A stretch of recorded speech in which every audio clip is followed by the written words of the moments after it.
Je vais d'abord dire quelques mots sur mon association pour que vous sachiez qui vous parle, parce que je crois que parfois c'est utile. Donc je représente deux associations, en fait, pas une. D'abord une association française qui soutient 5000 personnes prostituées chaque année à travers des bureaux dans 32 villes françaises différentes. C'est une association qui va chaque semaine à la rencontre des personnes prostituées. Ce sont des citoyennes et des citoyens qui le font, ce ne sont pas des professionnels. Donc des citoyennes et des citoyens, une femme, un homme, qui chaque semaine vont sur les lieux de prostitution dans leur ville et établissent un contact amical avec les personnes prostituées qu'elles peuvent rencontrer et qui, à partir de cette rencontre, créent une confiance au fur et à mesure des années et informent les personnes que si elles le souhaitent, elles peuvent venir dans nos locaux, dans chacune de ces 32 villes, pour obtenir, soit pour passer un moment convivial, non stigmatisant et de confiance, soit pour demander un soutien quel qu'il soit. Et ensuite, on a tout un processus de soutien, qu'il soit social, médical, juridique, psychologique, contentieux, etc. Donc c'est d'abord une association de terrain. Mais c'est aussi une association qui, depuis très longtemps, veut faire évoluer la société en même temps qu'elle fait un travail de terrain. Sinon, nous sommes convaincus que nous pouvons travailler pendant des années à soutenir les personnes prostituées, mais si nous ne sommes pas capables de remettre en cause le système prostitueur et de le faire tomber, puisque c'est ça l'enjeu, alors dans 100 ans, dans 200 ans, dans 300 ans, on sera toujours là à essayer de soutenir des personnes, c'est bien de le faire, et en plus on n'a pas assez de moyens pour le faire. Donc c'est une association aussi militante qui est engagée pour un changement de société. Alors ce changement de société, il passe par la formation des professionnels. On forme chaque année 3000 professionnels environ, acteurs sociaux, magistrates et magistrats, avocats, services de police. Il passe par la prévention auprès des jeunes. On intervient auprès de 17 000 jeunes dans les établissements scolaires pour travailler sur l'articulation entre l'éducation à l'égalité et l'éducation à la sexualité, pour combiner les deux, penser les deux en même temps, et puis un travail de plaidoyer. Alors, ce que je voulais vous partager, c'est aussi ce qu'on m'a proposé de faire, pour être très honnête, c'était d'avoir un regard sur ce qui se passe en Europe dans différents États membres. Parce qu'aujourd'hui, dans le débat public, qu'il soit français ou canadien, finalement, il y a deux options. C'est pas très compliqué. Il y a deux grandes options politiques qui sont proposées. Et il y a quelque chose qui est un peu confus en Europe, c'est que ces deux options radicalement opposées, elles sont proposées par la gauche à chaque fois en Europe. Il y a le modèle abolitionniste, qui a été proposé et passé par des gouvernements de gauche en Europe. Et il y a le modèle libéral réglementariste, qui a aussi été passé par des gouvernements de gauche, alors d'une autre gauche, donc c'est un débat entre deux gauches, mais c'est quand même intéressant de noter ça. Et au Canada, il y a une exception, c'est le gouvernement conservateur qui pose les termes du débat, donc ça devient encore plus intéressant. Alors, le grand intérêt de l'Europe, c'est qu'en fait, sur ces deux modèles, soit le modèle social abolitionniste, soit le modèle libéral réglementariste, c'est-à-dire soit le modèle de l'abolition du système prostitueur, soit le modèle de la légalisation du travail du sexe ou de la décriminalisation de la prostitution, il y a quand même quelque chose qu'il faut savoir, c'est que ces deux modèles, ils existent et ils ont été mis en œuvre dans des États, et donc on a un bilan après 15 ans. C'est extrêmement important. Moi j'ai vu ces jours-ci dans les médias canadiens, tous les journalistes parlent de travail du sexe, travailleurs du sexe, travailleuses du sexe, et ce qu'on sait véritablement, avant d'employer le terme, comment cette idéologie a été mise en œuvre et quelles ont été les conséquences. C'est ce que je voudrais présenter rapidement à partir des États européens. Alors, en 2000, il y a deux mouvements qui coupent l'Europe comme ça. D'un côté, la Suède, comme expliquait Mikael Gustafsson, qui qualifie la prostitution de violence, d'obstacle à l'égalité et qui promeut une approche abolitionniste. Et en même temps, la même année, les Pays-Bas et l'Allemagne, qui eux disent, eh bien nous, la prostitution c'est un business comme un autre, c'est un travail du sexe, et on va l'encadrer pour mieux gérer le phénomène, mais aussi mieux protéger les personnes, les travailleuses du sexe qui sont dans cette activité. Aux Pays-Bas et en Allemagne, je vais commencer par ça, c'est un modèle économique libéral. L'objectif c'est de dire, voilà, c'est un travail, et le sujet c'est de savoir comment on l'encadre. Et on a beaucoup dit en Europe que l'Allemagne ou les Pays-Bas avaient légaliser la prostitution ou dépénaliser la prostitution, et on l'entend aussi dans le débat canadien, est-ce qu'il faut légaliser ou dépénaliser? Mais c'est faux parce qu'aux Pays-Bas comme en Allemagne, la prostitution n'était pas illégale. Le fait d'être prostitué, ce n'était pas illégal en Allemagne, ce n'était pas illégal aux Pays-Bas. Ce qui a été légalisé, c'est le proxénétisme. Le travail du sexe, ça commence par la dépénalisation du proxénétisme. C'est-à-dire qu'on a dit aux proxénètes, eh bien maintenant vous serez des entrepreneurs du sexe. Vous avez le droit d'exploiter la prostitution d'autrui, simplement vous devez retirer une licence d'exploitation dans votre commune, comme pour le tabac et pour l'alcool, c'est pas de l'exploitation du tabac et de l'alcool, c'est l'exploitation des femmes. Vous retirez votre licence, vous déclarez votre business, vous devenez un entrepreneur du sexe et plus un proxénète, et puis vous employez des travailleuses du sexe. Donc la légalisation de la prostitution, c'est la dépénalisation du proxénétisme, et c'est la création d'un statut de travailleur et de travailleuse du sexe. Alors l'objectif, évidemment, quand ça a été vendu en 2000, par l'Allemagne et les Pays-Bas, l'objectif, on ne disait pas que c'était de dépénaliser le proxénétisme, on disait que c'était de soutenir les travailleuses et les travailleurs du sexe. Donc ça, c'est quelque chose qui est très important. Et puis évidemment, le client prostitueur, comme nous disons en France, n'apparaît pas, c'est juste un consommateur, mais le consommateur, il n'apparaît pas dans le business, il est ni employeur des travailleurs. Alors quel est le bilan après 10 ans? Le bilan, il est très très clair, et il n'est pas contesté en Europe. C'est qu'après 10 ans, les pays qui ont dépénalisé le proxénétisme, les pays qui ont dit que c'était un système économique comme un autre, ont vu une chose arriver, c'est les patrons, ce sont les employeurs qui ont tiré bénéfice du système. Les seuls qui ont tiré profit de la légalisation de la prostitution du travail du sexe, ce sont les proxénètes, ce sont ceux qui ont le pouvoir. Et puis évidemment, les clients qui sont restés des consommateurs avec de moins en moins de limites, je vais en revenir tout à l'heure, et qui ne sont absolument pas remis en cause puisque leur impunité demeure totale. Les personnes prostituées, travailleuses du sexe dans ces pays, l'Allemagne comme les Pays-Bas sont d'accord pour dire aujourd'hui que leur bien-être, selon tous les critères qui ont été établis, a diminué. Que la consommation de drogue ou de produits qui vous permettent de supporter la douleur, de supporter ce que vous vivez, a augmenté. Et puis surtout que, surprise, c'est un travail du sexe, mais en fait c'est un travail pour les autres. Parce qu'en Allemagne comme aux Pays-Bas, les travailleuses du sexe, ce sont les femmes migrantes de pays tiers, de pays les plus vulnérables, qui viennent de Roumanie, de Bulgarie, qui viennent du Nigeria, du Cameroun. En France, c'est la même chose. En Europe, aujourd'hui, 85%, en tout cas en France, 85% des personnes prostituées en France sont d'origine étrangère. Elles viennent de pays moins favorisés. Et ce qu'on dit moins, c'est que même dans ces pays, ce sont les groupes les plus discriminés qui viennent. Par exemple, le Conseil de l'Europe nous explique qu'en Europe de l'Ouest, 80% des femmes prostituées bulgares appartiennent aux deux mêmes minorités ethniques en Bulgarie. Ce n'est pas n'importe quel Bulgare qui est prostitué en Europe de l'Ouest, ce sont les turcophones, la minorité turcophone et la minorité rome. Donc ce sont les plus faibles des plus faibles qui finissent dans la prostitution. C'est vrai en Europe, particulièrement avec cette dimension des migrantes. C'est vrai au Canada, où les femmes autochtones sont surreprésentées dans l'exploitation de la prostitution. C'est vrai en Inde, où les femmes les plus basses castes sont surreprésentées dans la prostitution. C'est vrai en Afrique, où les femmes qui ont été victimes des conflits sont surreprésentées dans la prostitution. Et c'est vrai partout dans le monde, où les victimes de violences sexuelles sont surreprésentées dans la prostitution.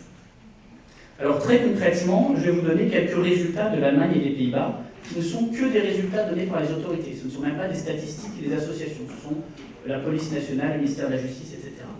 Aux Pays-Bas, en 2007, la police néerlandaise publie un rapport où elle explique que 50 à 90%, c'est pas très précis, mais c'est quand même inquiétant, 50 à 90% des personnes prostituées dans l'industrie légale, c'est-à-dire dans un business officiel avec une licence d'exploitation qui paie des impôts, 50 à 90% de ces personnes sont des victimes de la traite d'êtres humains qui sont contraintes à la prostitution. Ça pose tout de suite un énorme problème, puisqu'on vous avait dit la légalisation, c'est pour améliorer la sécurité, la liberté et émanciper, c'était la mesure d'empowerment des personnes prostituées. En 2008, le ministère de la Justice dit, voilà, nous avions établi 5 critères de bien-être des personnes prostituées, des travailleuses du sexe, ils disent, j'ai du mal à le dire, et sur ces 5 critères, les 5 critères sont à la baisse, donc on a un problème, il faut qu'on change quelque chose dans la législation. Et puis, la même année, il y a une affaire très célèbre qui s'appelle l'affaire Snip aux Pays-Bas, qui a ému l'opinion publique, où un proxénète germano-turc est condamné extrêmement lourdement pour conditionnement ou dressage, comme vous voulez. Alors le conditionnement ou le dressage, c'est quand vous prenez une personne prostituée dans son pays d'origine, que vous la violez suffisamment sur le parcours, dans des lieux faits pour ça, pour que quand elle arrive sur le territoire du pays de destination, elle soit complètement démolie psychologiquement et qu'elle ne soit plus en mesure d'avoir aucune forme de résistance. Donc ce proxénète est condamné, dressage, torture, barbarie, proxénétisme aggravé, etc. Et il y a 100 victimes qui sont identifiées sur le territoire néerlandais. Et les 100 victimes, elles sont dans un bordel qui est légal. Les 100 victimes, elles sont dans un bordel où la commune a donné l'autorisation, où le proxénète est un entrepreneur du sexe, un businessman, et n'est pas inquiété par la justice a priori. Là, évidemment, dans ce cas, ils ont été inquiétés. Amsterdam s'inquiète du sujet, fait une enquête et trouve que la moitié des entrepreneurs du sexe officiels déclarés ont un casier criminel ouvert. Et donc là, la police aussi tire la sonnette d'alarme en disant on a quand même un gros problème, c'est qu'en légalisant le proxénétisme, les proxénètes, ce ne sont pas juste des proxénètes, ce sont aussi des trafiquants de drogue, ce sont des trafiquants d'armes. Et donc là, on a donné la machine à cash, la machine à billets légale, où on peut faire de l'argent et ensuite le réinvestir dans d'autres formes de trafic. Et puis, plus intéressant encore, les autorités font une enquête nationale sur les alternatives qui seraient offertes aux personnes prostituées. Et là, on trouve que 90% des personnes disent que si elles pouvaient s'en sortir, elles voudraient s'en sortir, mais que dans toutes les communes qui exploitent la prostitution légalement, en ayant donné des licences d'exploitation, en récupérant des taxes très importantes, des impôts locaux très importants, de toutes ces communes, il n'y en a que 6% qui ont un début de programme de soutien et d'alternative à la prostitution, c'est-à-dire qui commencent à faire quelque chose qui permet aux personnes de s'en sortir. Donc le business, il marche tout seul, il n'y a pas de problème, les impôts tombent, les proxénètes font de l'argent. Par contre, il n'y a que 6% de ces communes, celles qui ont choisi de dépénaliser le proxénétisme, qui offrent des alternatives. En Allemagne, première sonnette d'alarme en 2005, quand une femme inscrite au chômage se fait menacer, est menacée de se voir retirer ses allocations chômage parce qu'elle refuse pour la 3e fois un emploi, et cet emploi, c'est d'être travailleuse du sexe. Elle a déclaré dans ses compétences qu'elle était d'accord pour travailler comme hôtesse, travail de nuit dans les bars, etc. Et on lui propose un travail de prostituée, elle le refuse, et on lui retire ses allocations chômage, et le gouvernement fédéral intervient immédiatement pour dire non, c'est pas possible, ça va trop loin. Sauf que ça va pas trop loin, c'est parfaitement cohérent. Si c'est un travail du sexe, il y a des offres d'emploi de prostituées en Allemagne comme aux Pays-Bas, dans les agences de l'emploi. Si c'est un travail comme un autre, donc là encore il faut voir le poids des mots quand les journalistes ici ou ailleurs disent travail du sexe. Si c'est un travail comme un autre, c'est parfaitement normal, en tout cas dans la logique du fonctionnement du chômage dans certains pays, on peut contester par ailleurs, et je veux bien le faire avec vous, mais en tout cas dans leur logique, c'est parfaitement normal que les personnes se fassent retirer leurs allocations. De la même manière que ce serait tout à fait normal que les proxénètes, d'ailleurs qui sont maintenant des entrepreneurs du sexe, aient accès au salon étudiant et puissent faire la promotion de leur filière professionnelle, etc. Donc là, l'Allemagne dit non, on va trop loin. Mais en même temps, en disant on va trop loin, ça veut dire il faut dérouler le reste du fil. Est-ce que dans ce cas-là, ça tient la route de dire que c'est un travail du sexe et qu'on s'y inscrit et que ce sont des employeurs? La police en Allemagne va un petit peu plus loin et dit nous avons un gros problème, c'est que comme les proxénètes sont des entrepreneurs du sexe, nous n'avons plus de présomption de culpabilité et donc on ne peut pas les mettre sous écoute et on ne peut pas investir, faire des véritables contrôles dans les bordels puisque c'est un business comme un autre. Et les business légaux sont protégés par la liberté d'entreprendre, etc. Alors certes, il peut y avoir des contrôles sociaux d'inspection, mais on ne peut pas mettre un businessman officiel sous écoute, c'est impossible. On ne peut pas faire un raid dans son établissement. Et du coup, la police dit, bah voilà, on ne peut plus lutter contre le proxénétisme parce qu'il y a une présomption. Et la police va plus loin, comme dans l'affaire Snip dont je parlais aux Pays-Bas. La police explique, quand on fait une affaire, parce qu'on a énormément de preuves, et qu'on arrive finalement, grâce au procureur, nous donne l'autorisation de mettre sous écoute ou d'investir les lieux, là on découvre l'horreur la plus totale, sur une affaire. Mais le problème c'est qu'il y a des milliers d'autres bordels qui sont légaux à côté, et que ceux-là, on ne pourra jamais les investir tous en même temps si on continue à légaliser le proxénétisme. Et puis en mai 2013, il y a dans Der Spiegel, qui est un des grands magazines de référence allemands, un dossier qui titre l'Allemagne bordel, comment l'État a promu la traite des êtres humains et l'exploitation des femmes.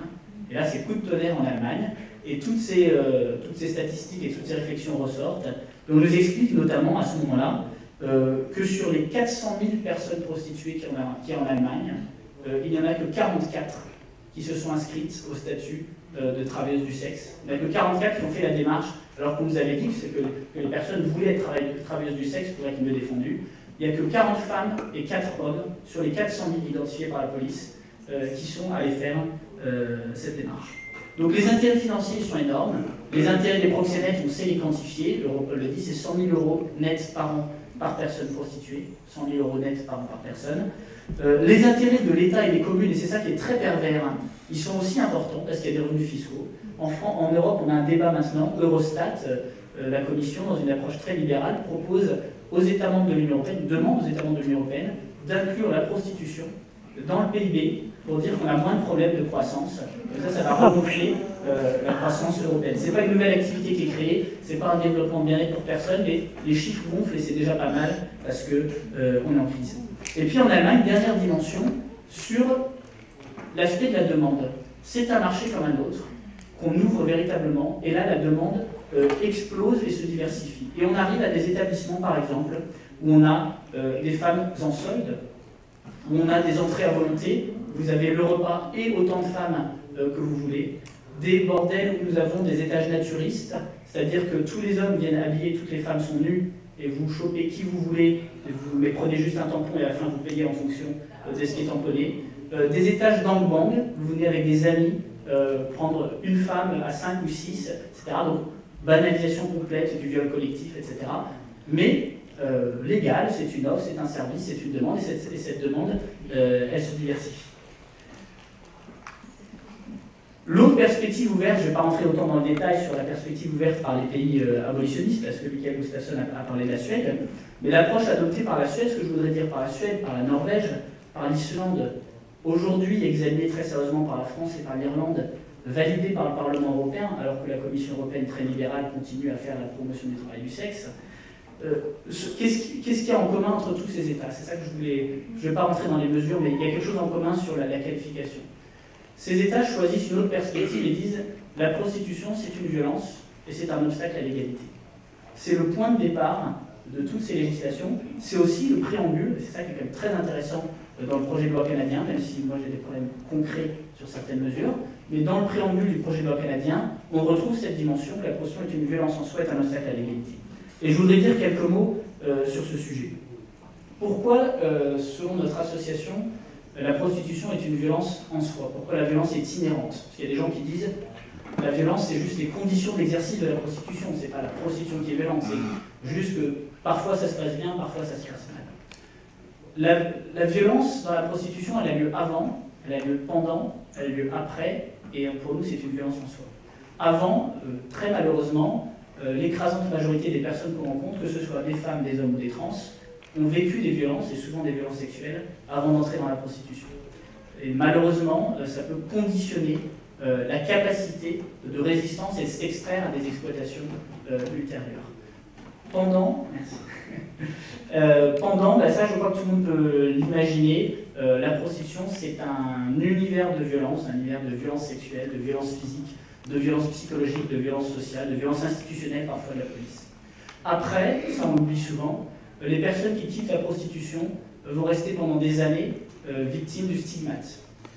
Et victimes aussi parfois d'une angoisse. La peur d'être reconnue dans la rue, la peur d'être dénoncée alors qu'il n'y a aucune raison d'être dénoncé mais par un ancien client, la peur que son employeur apprenne qu'on a été prostitué, la peur de se retrouver dans un transport en public parce que la porte se ferme et qu'il y a des hommes dedans et qu'on est pris d'une angoisse terrible et qu'on a les gens qui nous lâchent, l'impossibilité de se rendre à un entretien d'embauche alors qu'on a tout fait sur le parcours mais qu'on n'ose pas franchir la porte au dernier moment. Donc toute cette violence psychologique, institutionnelle, ce stigmate qui va peser sur les personnes longtemps après et le stress post-traumatique dont a parlé Mikael. Et puis la violence en soi, et c'est presque ce qui est le plus important pour nous, pas en termes de gradation mais à comprendre, c'est que toute prostitution est violence. Parce que la prostitution, c'est la répétition d'actes sexuels sans désir. Et la répétition d'actes sexuels sans désir, c'est en soi une violence. On peut discuter, moi je veux bien, il n'y a pas de souci. Est-ce que les personnes dans une stratégie de survie y consentent? Est-ce qu'elles sont complètement opposées ou pas? Est-ce qu'elles sont complètement forcées? On peut en discuter, il n'y a pas de souci. La question c'est qu'il n'y a jamais de désir. Les personnes prostituées, elles ne sont pas là pour avoir du désir, pour avoir du plaisir, elles sont là pour avoir de l'argent, et en face, l'homme n'est pas là pour leur procurer du désir ou du plaisir, il est là pour faire ce qu'il choisit lui. Or, des actes sexuels, se faire pénétrer à longueur de journée, plusieurs jours par semaine, et parfois toute l'année, plusieurs années, se faire pénétrer sans désir, chacun peut l'imaginer, en tout cas c'est ce qu'il faut espérer, c'est une violence en soi qui est extrêmement grave. Et la prostitution, ce n'est que ça, se faire pénétrer par des gens qu'on ne choisit pas, parce qu'on ne choisit pas, quand on a besoin d'argent, on prend ce qui passe, et si certaines semaines on peut un peu mieux choisir, globalement on ne choisit pas, se faire pénétrer à longueur de journée et d'année, c'est une violence qui est extrêmement grave, et dont les conséquences sont exactement équivalentes à toutes les formes de violence sexuelle. Et puis pour finir, la prostitution comme obstacle à l'égalité. Pourquoi obstacle à l'égalité? Parce que la prostitution, s'inscrit dans une très longue tradition qui est historiquement incontestable et qui est la tradition patriarcale à laquelle faisait référence aussi Taina. La tradition patriarcale, l'histoire réelle du droit des hommes à disposer des femmes, disposer de leur corps et disposer de leur destin. Et donc il y a un continuum de violence qui est explicite entre le droit de cuissage, le viol conjugal, le harcèlement sexuel, la prostitution. Ce n'est que la même histoire historique et qu'on déconstruit tout doucement. C'est l'histoire du droit des hommes à imposer leur désir et encore peut-être plus leur volonté ou leur pouvoir sur les femmes. Et que ce pouvoir soit imposé par la contrainte physique, par la contrainte morale, par la contrainte psychologique ou par l'argent ne change pas grand-chose. L'enjeu, c'est toujours le même, c'est le droit à disposer du corps de l'autre. À quel titre? Pour de prétendus besoins sexuels irrépressibles masculins. Et donc c'est ce qui a été dit en France. Aujourd'hui en France, on n'a plus le droit d'imposer un acte sexuel par la contrainte, c'est le viol. On n'a plus le droit de l'imposer en abusant d'une situation d'autorité, par exemple l'employeur sur le salarié, l'adulte sur l'enfant, c'est le harcèlement sexuel, c'est la pédophilie. Pourquoi on aurait encore le droit de l'imposer par une autre forme de prise de pouvoir, qui est celui d'avoir de l'argent contre la personne qui a besoin d'argent? En conclusion, je voudrais juste dire que j'ai insisté sur la violence et l'égalité, parce que si on comprend ça, en tout cas si on assume ça, le reste suit tout seul. Il n'y a pas 36 choix. Si la prostitution est une violence et un obstacle à l'égalité, alors c'est logique d'offrir des alternatives pour les personnes prostituées. A l'inverse, si on discute, est-ce que c'est un métier comme un autre, un travail, un choix, je peux vous dire, on va attendre longtemps avant d'avoir des volontés politiques et encore plus des budgets qui offriraient des alternatives. Pourquoi aider des personnes si c'est un métier comme un autre? Si la prostitution est une violence et un obstacle à l'égalité, alors c'est normal de faire une réparation financière, de permettre aux personnes de poursuivre devant les tribunaux leurs proxénètes pour avoir la réparation du préjudice qu'elles ont subi. C'est normal de pénaliser les clients, parce qu'on n'autorise plus un homme à imposer un acte sexuel par l'argent. On n'autorise plus un homme à exploiter la précarité de quelqu'un d'autre pour imposer un acte sexuel. C'est logique de lutter contre le proxénétisme. A l'inverse, si on ne fait pas ces choix-là, eh bien tout le reste ne tient pas. Et en toute dernière conclusion, j'en finis ici, je voulais juste dire, parce que c'est le titre de la soirée, je l'ai rajouté à la fin, je suis désolé Yann, l'abolition, je voulais juste dire quelque chose, l'abolition ce n'est pas une utopie. Ça c'est quelque chose que je ne comprends pas, pourquoi les gens pensent que l'abolition c'est une utopie. On a aboli l'esclavage il y a plus de 150 ans, et l'esclavage existe encore. L'abolition ce n'est pas l'éradication. L'abolition c'est un consensus social, c'est un choix de société, c'est on dit ce qu'on souhaite, ce qu'on accepte plus. Et ensuite, c'est l'adoption d'une série de mesures cohérentes qui permettent d'engager toute la société auprès des personnes prostituées et contre ceux qui les exploitent. Et ceux qui les exploitent, ce sont les proxénètes, et ce sont ceux qui exploitent leur précarité, leur vulnérabilité, et qui n'ont pas de scrupule à le faire pour exploiter cette précarité et leur imposer un acte sexuel par l'argent. Donc l'abolition, ce n'est pas l'éradication, c'est un choix et des mesures pour les mettre en œuvre, et en soi, c'est quelque chose qu'on peut adopter dès aujourd'hui. Merci beaucoup.